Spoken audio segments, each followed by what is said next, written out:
Hamını salamlayıram. Adım Fidandır. Mən sistemli təfəkkürə keçid təlimində iştirak etmişəm. Təlim haqqında qısaca məlumat vermək istəyirəm. Ümumiyyətlə təlim öyrəşdiyimiz təlimlərdən deyil, format olaraq təlimin formatı bu xüsusi bir proqramdır, hansı ki bizim beyin səviyyəmizə, düşüncə tərzimizə, təfəkkürümüzü dəyişməyə belə deyim, birbaşa təsir göstərir. Çoxlarımız fikirləşə bilərək ki, 5 gün, 5 ardıcıl gün iş adamları üçün belə deyim, böyük bir gündür ki, hansı ki biz həyatımızdan bu 5 günü ayırmalıyıq və köklənməliyik bu təlim üçün.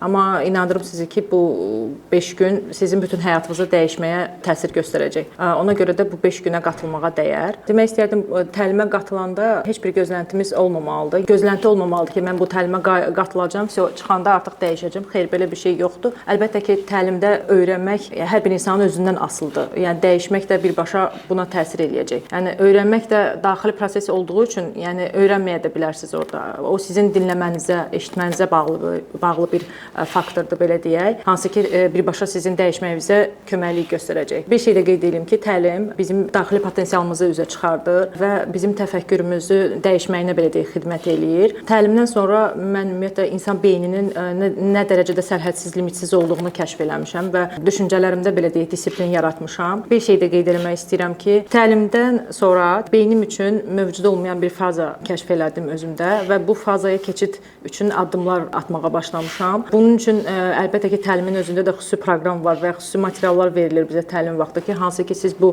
materiallardan istifadə eləyərək irəli öz yolunuzu müəyyənləşdirə bilərsiniz və həmin yolda addımlaya bilərsiniz. Bu təbii ki, yenə də deyirəm, hər kəsin özündən asılıdır. Hər kəs öz yolunu müəyyən eləyib və bu yolda addımlamaq üçün xüsusi səy göstərməlidir. Həmçinin ciddi yanaşmalıdır. Disiplin bunu tələb edir bu məsələlər hamısı. Təlimçidən nəsə gözləmək düzgün deyil ona görə də. Hər kəs özü bu istiqamətdə ciddi məşğul olmalıdır. Təlimin günləri xüsusi proqramlar üzrə müəyyənləşdirilmişdi. Təlimin bir günü deməyək, bir neçə saatı da oxumağa həsr olunmuşdu. Hansı ki, bu təlimdə adi kitab oxumaqdan danışılırdı. Mən indiyə qədər, yəni 35 yaşıma qədər inana bilməzdim ki, mən həqiqətən də oxumaq bacarmırammış. Bu təlimdən sonra başa düşdüm ki, mən oxumağı bacarmıram.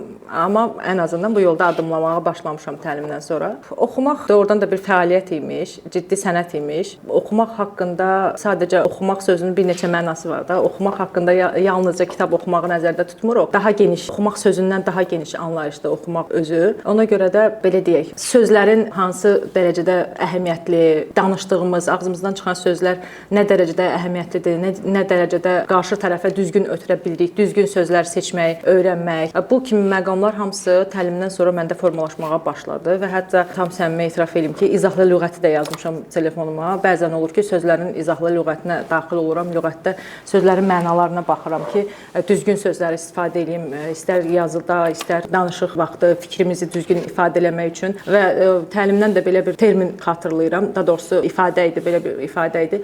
Deyir ki, bəşər övladının bütün problemi sözlərin düzgün istifadə edilməməyindən yaranır. Dərindən düşünəndə doğrudan da bu belədir. Biz sözlərimizi düzgün istifadə etsək, qarşı tərəfə sözümüzü düzgün onun anlaya biləcəyi, düzgün tərzdə desək, doğrudan da normal münasibət söhbət də uğurlu gedər və münasibət də faydalı yekunlaşar.